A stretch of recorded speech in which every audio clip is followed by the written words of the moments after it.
दीवार है, दोनों आसारों पे मतलब दो दीवारों पे ऐसे लेंटर रखा हुआ है। अपने वजन के कारण ये ऐसे होने की कोशिश करेगा, ऐसे वो होने की कोशिश करेगा, नहीं करेगा? बोलो, करेगा नहीं करेगा? तो जब ऐसे होने की कोशिश करेगा तो खिंचाव किधर की तरफ आ रहा है? नीचे खिंचाव आ रहा है कि ऊपर खिंचाव आ रहा है? खिंचाव किधर आ रहा है? नीचे की तरफ, ऊपर की तरफ? नीचे की तरफ आ रहा है। हमेशा याद रखो, जहाँ खिंचाव आएगा वहाँ हमको सरिया चाहिए, वहाँ हमको सरिया चाहिए। अब देखना, यही उदाहरण हम चेंज कर रहे हैं, उदाहरण हम चेंज कर रहे हैं। अब हमने मान लिया कि छज्जा है, छज्जा ऐसा ही तो होता है, एक तरफ से फिक्स होता है, दीवार किसी पे भी रखा होगा या लेकर के आया होगा, तो एक तरफ फ्री होता है, फ्री होता है। अब ये अपने वजन के कारण ऐसे खिंचा नहीं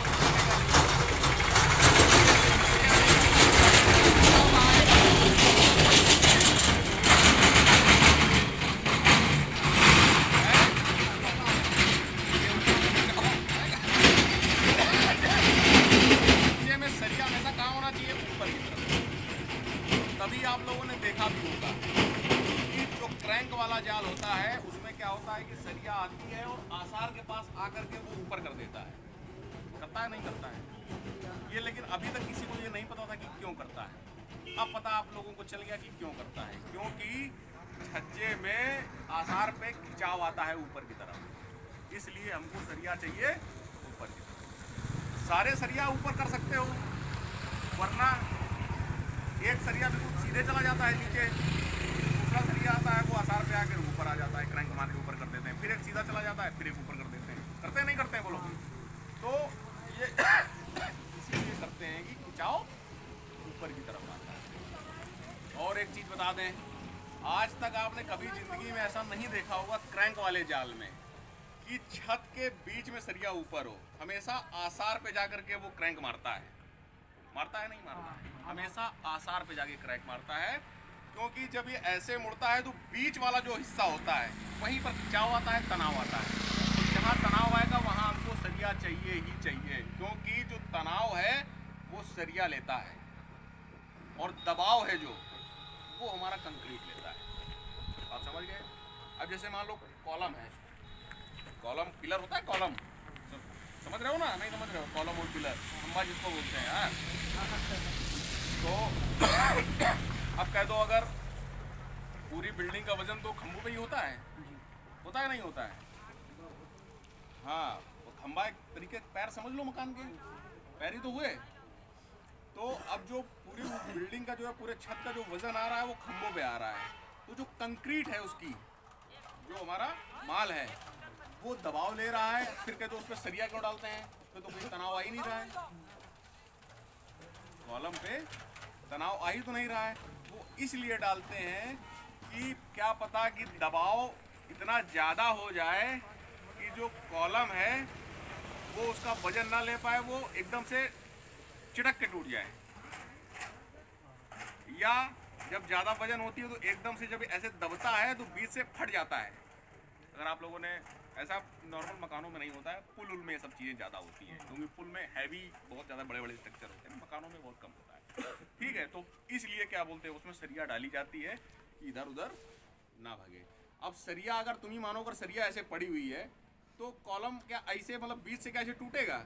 नहीं टूटेगा। अगर सरिया ना पड़ी हो तब टूटने के आसार हैं कि नहीं है? बताओ, है टूटने के आसार?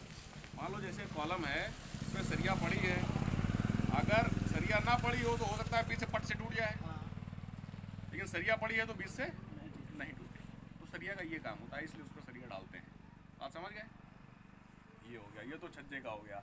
अब यहाँ पूरमपुर की ही बात है, कुछ दिन पहले की, ऐसे ही मकान बढ़िया उनका बना था, लिंटर उन्होंने बढ़िया डाला और शटरिंग खोली 15-20 दिन बाद, तो छज्जा बिल्कुल सही खुला, सब कुछ बढ़िया था, कोई दिक्कत नहीं। लेकिन फिर उसके बाद उन्होंने जैसे ही रेलिंग बनाना शुरू करा, 4 रद्दों की रेलिंग बना पाए, आसार से वो चिटकने लगा।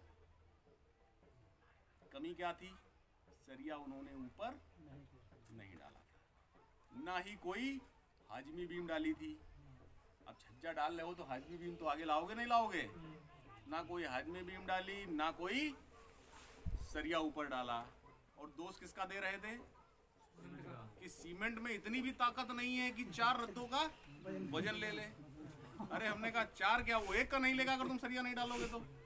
क्यों भाई? मालिक को ये चीज हमने समझाई, मालिक तुरंत समझ गया कि ये कमी किसकी है, मिस्त्री की है। अब देखो चलो अच्छा एक सवाल और पूछते हैं। मान लो एक कमरा है 5 बाई 10 का, 5 बाई 10 का, चाहे मीटर में पकड़ लो चाहे फीट में पकड़ लो, 5 बाई 10 का एक कमरा है। तो उसके लिंटर में तुम सरिया डालोगे, ये मान लो 10 है, ये मान लो 5 है, तो ऐसे ऐसे भी डालोगे और ऐसे ऐसे भी डालोगे, तो कौन सा सरिया मेन होगा और कौन सा क्रॉस वाला होगा? मेन सरिया कौन सा होगा? 5 वाला। बिल्कुल सही बताया आपने। तो हमेशा जो सरिया मेन होगा वो नीचे पड़ता है नहीं पड़ता है, और जो क्रॉस वाला है वो उसके ऊपर पड़ेगा। ठीक है, ये तो हो गया लिंटर के केस में। सेम यही उल्टा हो जाता है जीने के केस में। ऐसे ही तो जीने का रेप ऐसे ही तो होता है।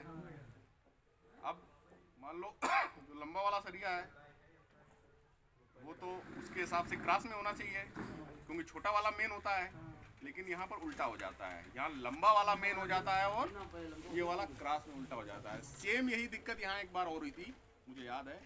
रेप इन्होंने डाला, सरिया इन्होंने कैसा डाला, उल्टा डाल दिया।